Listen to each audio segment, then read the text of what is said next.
Okay. All right, you ready? Yep. And action.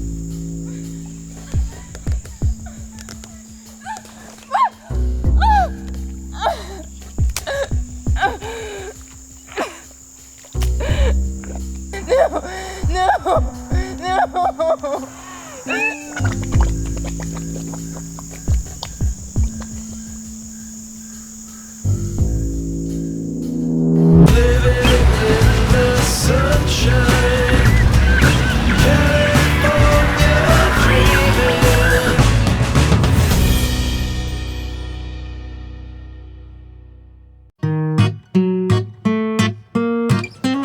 Quicksand's existed in storytelling for hundreds of years, but was most popularized by Hollywood.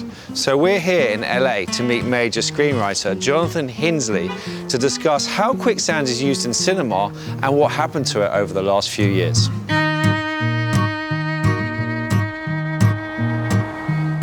Quicksand is the body of sand that you get into that you can't get out of, that if you flail around and you sink to the bottom of it and it asphyxiates you. Movies made them real, like so many other things.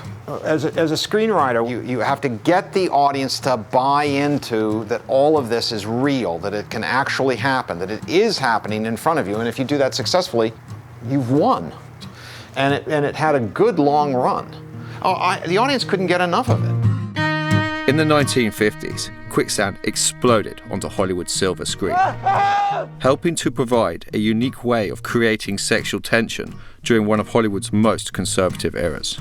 You could have a man and woman in close quarters, and it was sexually charged, a lot of them. I mean, a lot of the sequences, that's clearly what they were doing. Most infamous of all, 1955's Tarzan's Hidden Jungle, whose quicksand scene is still often regarded as the most sexually charged quicksand scene of all time. It was just a damn good plot device. One of the best that's ever been created by filmmakers. It's about as good as it gets if it wasn't so worn out.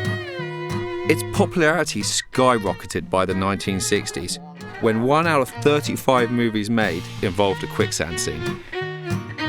But by the 1980s, quicksand was nothing more than a joke. When in cinema do you see this shift from, oh my God, there's a quicksand scene, everyone's fucked, to like, oh my God, there's a quicksand scene, it's gonna be funny? I don't quite know when it was that an audience sitting there watching on television or in the darkness of a movie theater looked at that gag and went, no, I don't buy this. This is horseshit. This is bullshit. I know if you look at The Princess Bride, they did a quicksand sequence there where it was done as parody, like everything else in The Princess Bride. The whole point of Goldman's screenplay in The Princess Bride was a brilliant takeoff. But if you try to play quicksand straight, just the way it was played in the 60s, I think you'd be laughed out of the movie theater. I think that it would not go down well. Regardless of quicksand's cultural status throughout the years, young, impressionable audience members who grew up in the heyday of quicksand's popularity had already experienced a sexual awakening. 40 years later, an aging quicksand fetish community is still getting off on the idea of quicksand. Oh my God. Oh, come on, this is what you wanted. Oh my God. Oh yeah.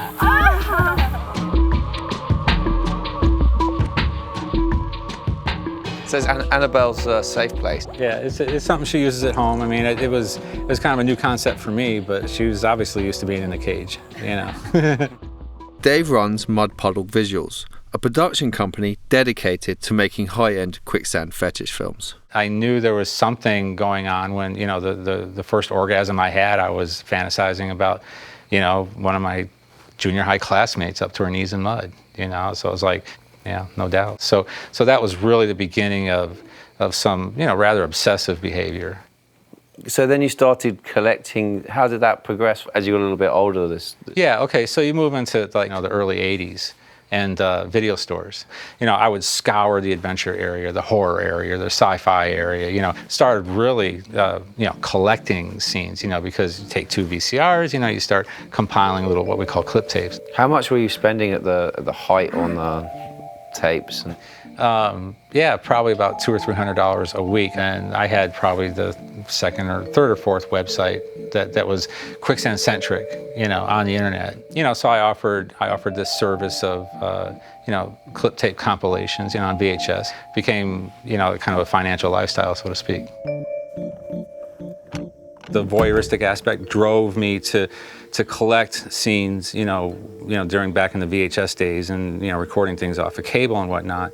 And then it just kind of transitioned into actually producing the content. Depending on the conditions of the site, bugs can be attracted to the moisture. Here's your bug spray. Great. So I guess it's the ankles they like, right? Excuse the pink socks. I have a thing for socks. That's my little thing. And your wife, like, she into this? Is this? How's that work? She's into me. I mean, So we're gonna load up with some camera gear. We've got a prop here for our Gilligan's Island story that we're gonna be doing. I mean, a lot of this harks back to, really some of the 60s and early 70s TV material that was coming out, phases that Hollywood went through. Gilligan's Island, one of the ones you like? They had a lot of missed opportunities. They had, as far as, for the guys, they had, the first season there was The Curse of Watubi. Stay back, Gilligan, it's quicksand! It's a scene that features the skipper in quicksand. Gilligan tries to rescue him and completely fails. The skipper manages to save himself. And so really kind of we're filling in at the fantasy level for all the folks that wish it had been Ginger and Marianne instead of the skipper in the quicksand. So this is for them. We looked at Annabelle and thought what a natural, Marianne, and then we just picked Sarah Liz as Ginger. There we go. Oh, yes. Sacrificial. Naturally. Perfect. There we go. You did How an do you awesome feel? job. Secure. Yeah, you feel secure? I feel secure. Okay. Booey, what are we gonna do? I don't know. My arms hurt. Gilligan! Skipper!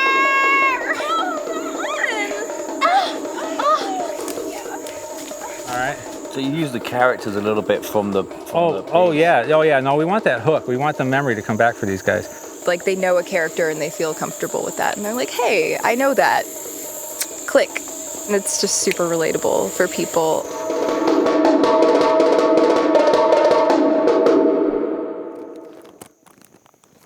Just round here or in this corner over here?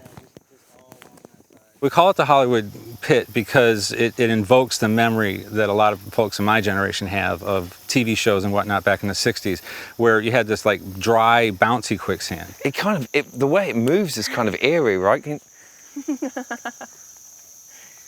It's kind of spooky. It is. Okay. Alrighty, well, look, good luck with the scene. I'm going to try and stand back and, and enjoy it. Is that the right thing to say? Enjoy it? Watch the magic happen. Watch the magic. What we're really going for is the watcher side of this fetish. The guys that like to watch, we're going to feed right into their fantasy. And action. There's a certain objectification that is associated with fetishism. So this is the foreplay before the sex? Yes, absolutely. Okay, look around like maybe somebody's following you, you're concerned. So you're watching this girl walk through the woods, and it builds some anticipation. And then the climax of sex would be her in the quicksand. Yeah, you're out of the anticipation part, and now you're into the actual act. And action. The minute she steps in, that's penetration.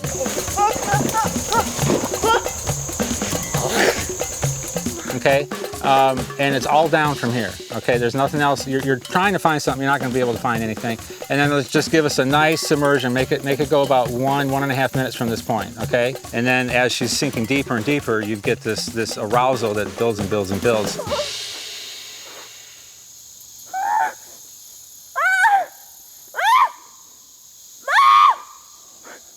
And then the submersion, if there is one, would be analogous to the orgasm.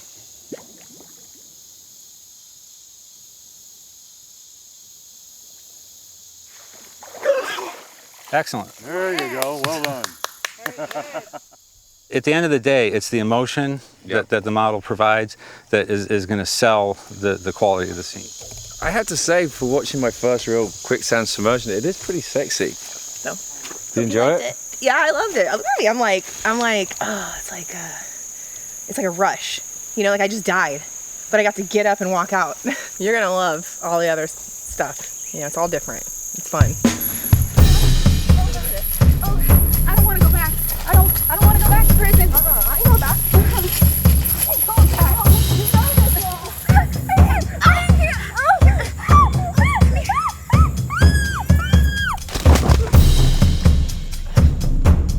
I try to provide the highest quality material so at least people aren't throwing their money at something and not getting, you know, an honest effort from the guy that's making it in return. You know, that I would feel bad about. And I've always tried to provide a good value as a video producer. You know, put my back into it, you know, make things look right, hire the right types of models, take care of them. None of it's cheap and none of it's easy. Can you make enough money out? Is this industry big enough to make enough money out of it as, you know, as a living?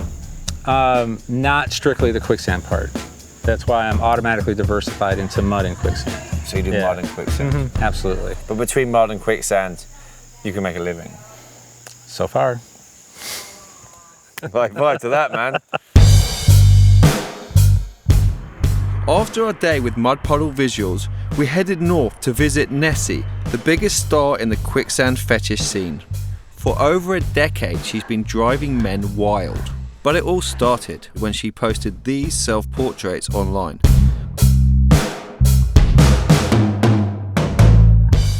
I got the name Nessie. It is after the famous monster of Loch Ness. When I first got into this quicksand thing, there were not very many women, so I was rare just like the monster. I just remember that I was very, very interested in the quicksand. And it turned out that the easiest way to experience it was to communicate with other people in the community. And the other thing is these people who have chutes. I'm still singing. I don't want to get my face dirty. I'll be ugly. I don't want to get my hair dirty. I may never wash out. I don't want the tiara anymore. That was how I found my quicksand for the first few years. However, it really isn't enough quicksand, and it isn't quicksand that I can do what I want with. It isn't something I can repeat without a plane ticket, and that led to me beginning the hunt by myself. It's not rocket science. You go look up wet places, and you go to them. Every place that looked likely in about a 30-mile radius I was hitting. I have hundreds of hours into this. And that's one reason why I don't share locations.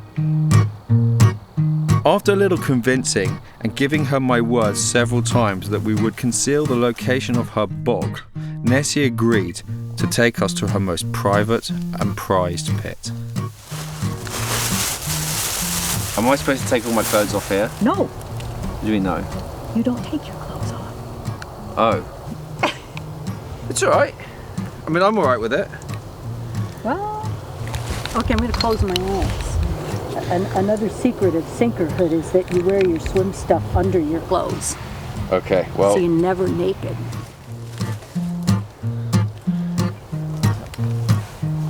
There we go, Nessie. All good. You good? You're safe. There we go. There you go. There you go. Alrighty.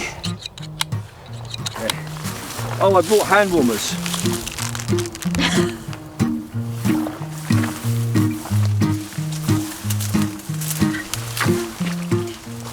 I like the natural pits because they're wild and they're more interesting.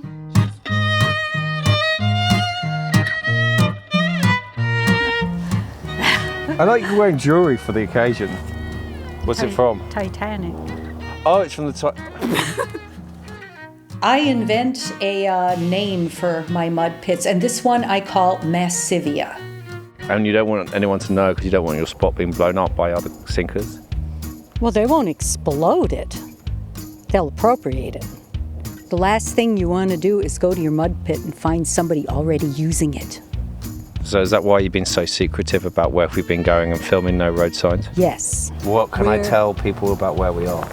We are north. It's acceptable to say that we border Canada. There are thousands of men on that Quicksand fans forum who wish they were in your place right now. We have a nice slow descent, I hope.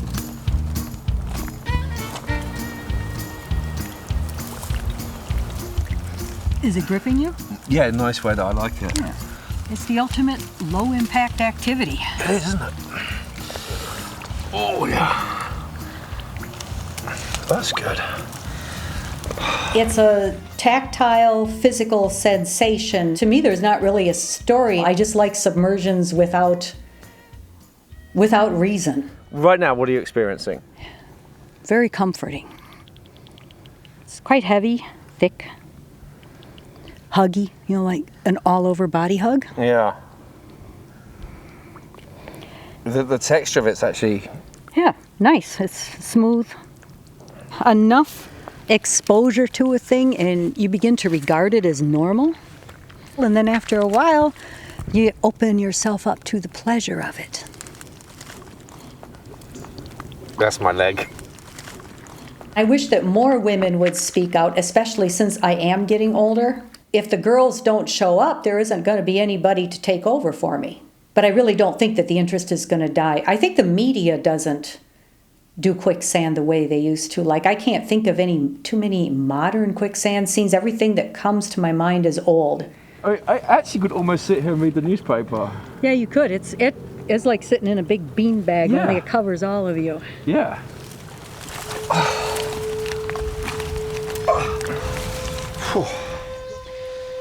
A cigarette and then bed, I think, eh?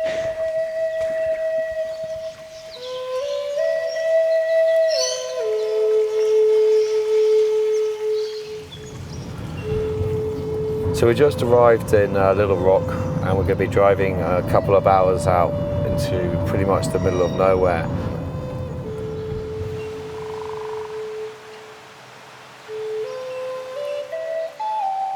We're here to meet Fred 588, who runs a Quicksand Fetish studio.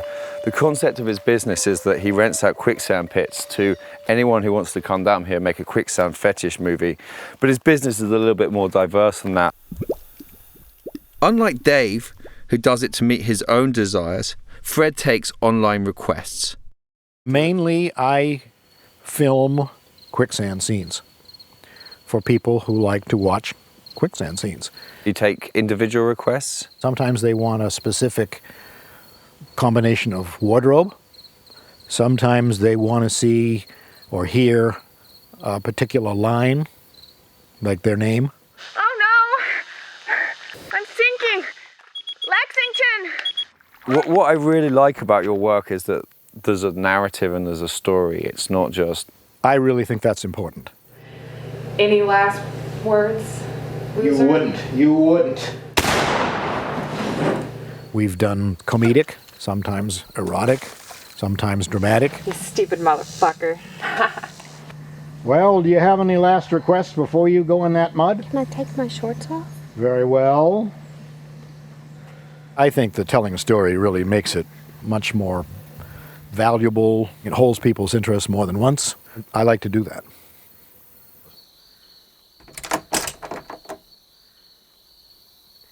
This is where we keep the props in the wardrobe.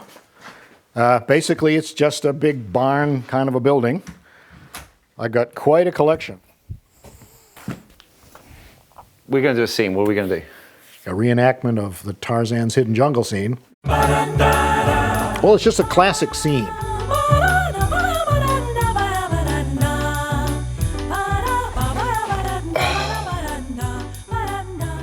You heard something. It sounded like a lion. Wow. That's not work. We can get the sound Offload, library. yeah, We have an editors. actual- I don't know how any of that stuff works. Okay. So where's the spider web? Like right about here. Okay. Action. Drums.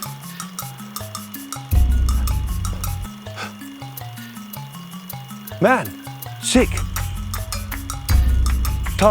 Tarzan, come. Bring medicine. Man, sick, Tarzan. But Tarzan said not to leave the garden. Oh no, what am I going to do? What am I going to do? Is this right? It feels It's actually not too bad. The holy grail of quicksand scenes for the community at large appears to be Tarzan's Hidden Jungle with Jane. She stumbles into quicksand.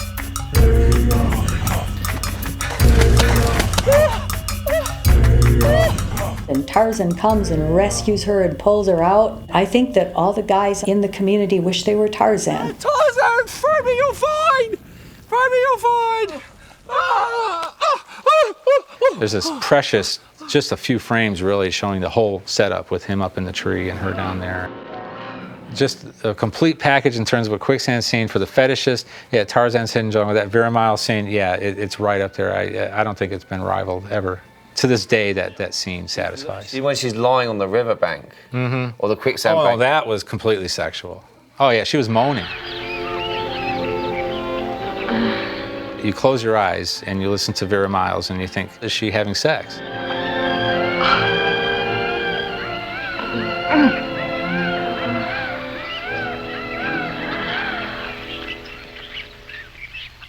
You know, you just have to draw your own conclusion, I think. Yeah, I mean, to be honest with you, I actually generally think that that's a girl being fucked. Yeah, that's something that you know, a segment of the community, you know, really likes to talk about.